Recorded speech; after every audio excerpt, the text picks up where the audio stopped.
So our group members is James Spain, Erica Biederman, George Butler, Jacob Hunt, William Jenkins, and Marshall Todd. Our project is oversized aluminum doors, designing and predicting performance. Next.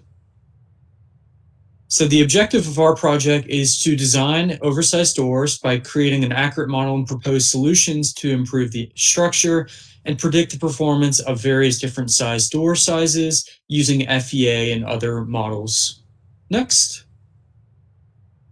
Our first deliverable will be an Excel prediction tool, which will be using hand calculations using beam deflection to predict the performance given various different input values, such as the door style, the elastic modulus, the door width, as well as the yield stress and design pressure that the door will handle, and will output a pass fail given the different door heights and different orientations. Next. Our second deliverable would be a validated FEA model to understand the various different sizes, starting at a 4x8 and working all the way up to a 4x12 to show the various different stress and deflections seen throughout the door. Next. So design methodology, we started with our hand calculations using the beam equations as I stated prior to predict the initial performance to get a starting point. Then we created our CAD of the oversized models, starting with a 4x8 and validated that model and working our way up to 4x12. As I said, yeah, we validated the 4x8 model and compared the FEA results to the hand calculations for all sizes to determine how close our values were. So then we performed the FEA for all of the various different combinations for different heights, the single versus pair doors, locking points, as well as various design pressures used. And finally, we use these tools to predict and determine a general trend of performance for all of the door combinations and would then submit them to Connier for their analysis. Okay, thank you, James. So our first design approach utilized hand calculations, and that turned out to be our first deliverable to Connier, which we shared with them through a SharePoint link. So here's the single door diagrams that we utilized throughout the hand calculations and FEA. And you can see there's 1, 2, and 3-point locking configurations here, with the deadbolt being constant, and we focused on analyzing the locking style as the common failure mode. Next slide, please. And here's the pair doors with the same deadbolt location. We focused on analyzing the left meeting style for the beam formulas. And the right style always had throughout these 1, 2, and 3-point configurations, it had the same locking points at the top and bottom, whereas the left meeting style changed the locking points, whereas it'd be top and bottom or only the deadbolt. And now Will show you the tool, which is our deliverable. All right, thanks, Eric. Hopefully everybody can still see this. We're going to jump over to our tool. So to open it up, we have an instruction page that clearly lays out all the functionalities of our tool and the different kind of pages that we have for them to view. So in overview, we have summary pages that describe the pair and single doors and provide a comparison between the locking configurations within the single and pair doors. Then we have single scenario pages, which are, for example, your single 3-point lock, your single 2-point lock, and your single 1-point lock, where you can compare for all different design pressures what the stress and the deflection will be on the doors. Then we have our 300 versus 500 page. So this compares a difference in the style type, with the 350 being the smaller styles and the 500 being the wider styles, which theoretically should be stronger than the 350. And then finally, we have our solution comparison page, which compares the test data to our hand calculation data to our FEA results for a full comparison. So we're just going to do a quick jump through of the single summary page and a couple of the other pages. So on the single summary page here, we saw an earlier picture of it as well, but you have input values where you can select the style type, the door width, as well as your pass-fail criteria being your stress and your design pressure that you'd like to uphold. And then based on that, we've determined the deflection, stress, and design pressure the 3-point, 2-point, and 1-point locks at heights ranging from 7 feet to 12 feet, where the green is a pass based on these criteria that you can input, and a red is a fail. To look at this further, you can input a different design pressure. So if you want a door that you know to withstand 50 PSF, you can input that and it will output the desired deflection and stress. And if you know that you want your doors to withhold 17,000 PSI, you can enter that and see what the resultant PSF would be to find that stress. And then we've plotted these results just so you can see how the doors perform. So for example, looking at the single doors for predicted deflection, you can see we have an upper and lower limit that is based on the pass-fail criteria. So here being the lower limit, we'd ideally like to be below the lower limit, but values within the lower and upper limit are still okay, but just need to be further verified. So based on the hand calculations here, at 50 PSF, the highest 3-point locking door we would ideally choose would be a 9-foot 3-point lock, just for your reference. Same goes for predicted stress with our stress limit of 17,000 PSI. It appears that at 50 PSF, the highest door you could have would be a 12-foot tall 3-point lock, as opposed to the 2 and 1 point, which look like they will be not as strong as comparison. So now we'll jump into a couple of the individual pages just to get an idea of what further calculation we can do. So looking at the 3-point locking page, you can see the total deflection and stress over each design pressure ranging from 10 to 90 PSF and height 7 to 12 feet. The single 3-point lock is modeled as a simply supported beam with 3 unequally spread supports, where the largest deflection is between the deadbolt lock on the top of the door and the max stress is at the location of the deadbolt. Seeing here, you can use this tool in a reverse kind of fashion. So if you want to know something, you want to know the height that the deflection will pass for 50 PSF, you can come along here, and based on the deflection performance zones, we can see that the 9-foot door passes, but the 10-foot door does not pass based on the deflection results. You can jump back through using different buttons and select the single 2-point lock, which again, here is modeled as a simple cantilever beam with 2 supports, where the max deflection is at the top end of the door where there is no support, and the max stress is at the deadbolt location as well. All the pages follow the similar scenario here for the 2-point, as well as for the single point, which is also modeled as a cantilever beam, just without the additional locking point at the bottom. The same scenarios are set up just the same for the pairs, the 3-point lock, the 2-point, and the 1-point, but those equations are a little further complex because of the nature of the scenario. Then we can look at the 350 versus 500 style comparison, where you can compare stress and deflection based on an input design pressure and locking points here. This will plot the desired outcome, where you can see how the pairs of the 350 and the 500 will compare to the singles of the 350 and 500 for both stress and deflection, and you can choose their inputs aside from each other, just to get an idea of how much improvement you may have if you jump from a 350 style to a 500 style to see this improvement. For example, here, if you look at the pair 350, it has a higher stress, whereas when you switch to a pair of 500, the stress lowers significantly. In our final page, we look at our solution comparison, where we compare test data to FEA data to formula calculations data. So looking at some of our initial graphs here, we can see at our 3-point lock, our 4x8 comparison, we had test data at 50 PSF and 90 PSF.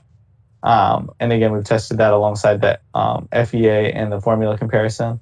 This has been done for all configurations of pairs and singles that we had both test data for, FEA data, and formula calculations data.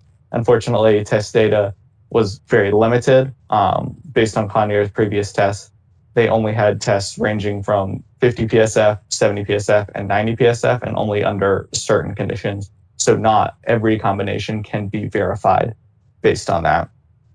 So that pretty much sums up the tool. We have all of our references for our beam equations sorted out as well for Conair's reference.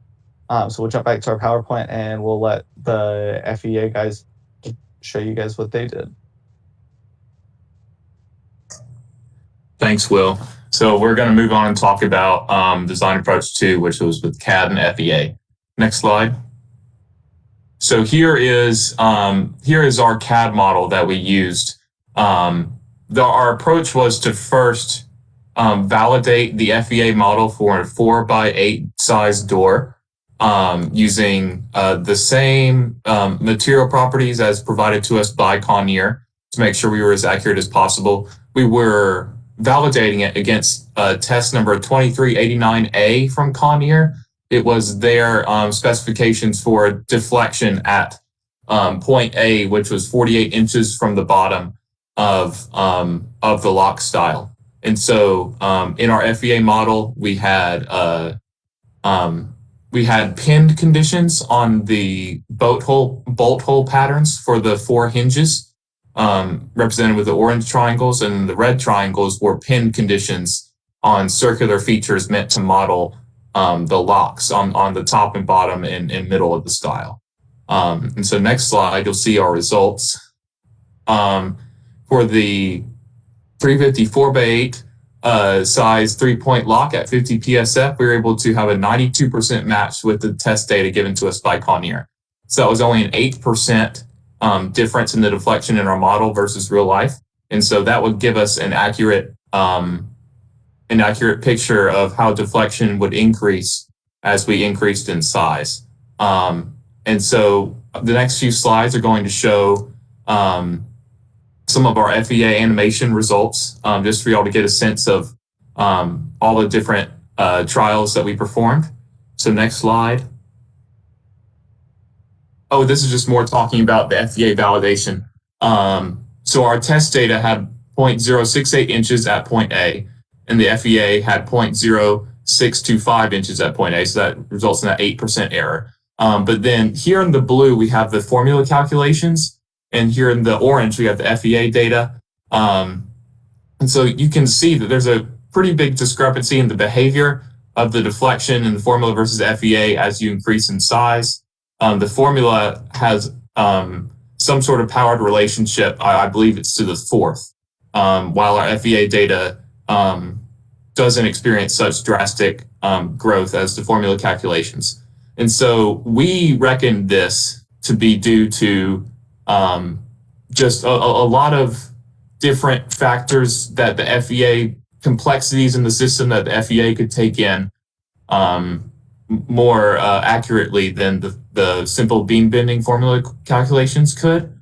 And so in our conclusions to Connier, you'll see later on, we took the data from our FEA approach to inform those suggestions. And so the next slide. Here we have a look at the 2-point lock configuration. Once we had done the 3-point lock configuration, we applied the same FEA approach to a 2-point lock configuration. You'll see that top right is where the biggest bending, the biggest deformation occurs, and you'll see the stress as well as it concentrates around that middle pin on the locking style. So next. And then we performed it for the 1-point locks. And you'll see there's a bit of deflection on the bottom right corner because that corner is free now. It did not have a pin in the 1-point lock configuration. Only lock is in the middle. And so next slide. Then we iterated, from 4x8, which was in use by Connier, all the way from 4x9, 4x10, 4x11, and 4x12. And you'll see the difference there in size and deflection in that style as the lock style grows. So next slide. And here again is just a summary of the 3-point lock, 2-point lock, and 1-point lock configurations we performed at each door size with various pressures for each iteration. Next slide. Here's a good summary of our findings as we kept pressure constant at 50 PSF. You'll see in the blue was the 3-point configuration, the red was the 2-point, and the green was the 1-point configuration. Connier gave us a more of a warning zone for deflection rather than a concrete failure criteria of L/130, L being the length or the height of the lock style.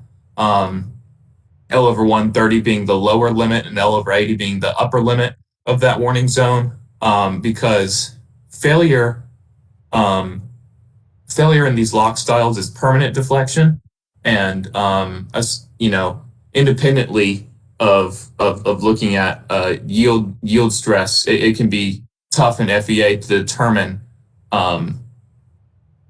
if the deflection you're seeing is permanent or not. And so just to give it a nice visual and to understand at L over 80, Conneer just wouldn't want to see that magnitude of deflection in their designs anyway. That was a good failure criteria for us to look at. So, but you'll see that, the 2-point and the 1-point configurations are very similar, because that top right corner is still going to deflect whether the bottom one is pinned or not. But it shows that there's a massive impact of locking down that top locking point in order to avoid the massive deflection at that top right corner for all door sizes, and we can keep it well below that warning zone of L over 130. And so next slide. These slides will go through our individual data for the 3-point, 2-point, and 1-point locking configurations over all sizes and over all pressures that we tested. Even our radically high 90 PSF trials on the 4x12 didn't even reach the L over 30 or come close to the yield stress value on the 4x12 with 3-point locks. So, and next slide. So for 2-point locks and 1-point locks, you're starting to see that even at 50 PSF, some of those deflections are crossing that warning zone and crossing over the yield stress as you get into those higher and higher pressures. So next slide. The 1-point lock data is very similar to the 2-point lock data. Next slide. And so once we finished with the singles, we did the exact same process, validating a 350 4x8 pair door system. And so this model, we got 99% match with the test data. So this is a very accurate model that could help us determine deflection for these pair doors. And so next slide. We performed the same. We performed the same iteration on all the different locking configurations from 4x8 to 4x12 size. Next slide. And here you see the different modes of deflection. It's that top right corner again on the 2-point and 1-point locking configurations. Next slide. And so after we had finished with the FEA, we created a modeling and simulation how-to guide in NX to ensure that Conneer could continue working with our models if they wanted to, or if they could create their own using another software. So next slide can show you just some of the contents we had, just to make sure that they knew exactly what they were working with and could make modifications or could duplicate them on other designs if necessary. Next slide. And here we have our future work. Next slide, please. So we were looking at possible proposed solutions for increasing the rigidity of these doors and increasing the pressure that they would be able to withstand. One of the more popular solutions was an inexpensive steel C-channel beam that is inserted into the inside of that style, seeing most of the deflection to add rigidity and strength to it. Next slide. We did some preliminary FEA with and without that beam on the inside to determine if it was going to be particularly effective right off the get-go, and if it deserves some further research into it. With a fair amount of deflection reduction we see in the FEA, I think it does merit some. Next slide. And another popular proposed solution was simply increasing the extrusion profile for that lock style itself, leading to higher rigidity and while keeping the cost of assembly and all that lower as well. Next slide. And so for our conclusions, next slide. We successfully created a cost-saving deliverable for Conneer that is used to predict the performance of these oversized doors in an Excel format, and it is validated through the use of FEA. Our final recommendations is that the 4x12, the largest size they were looking at, use the 3-point locking configuration as they all pass the minimum 25 PSF, and that we found that there was very little difference between the 1-point and 2-point locking configurations for the doors. So we do recommend that 3-point lock for both the single and pair on those largest doors that they're looking at using. Next. Any questions?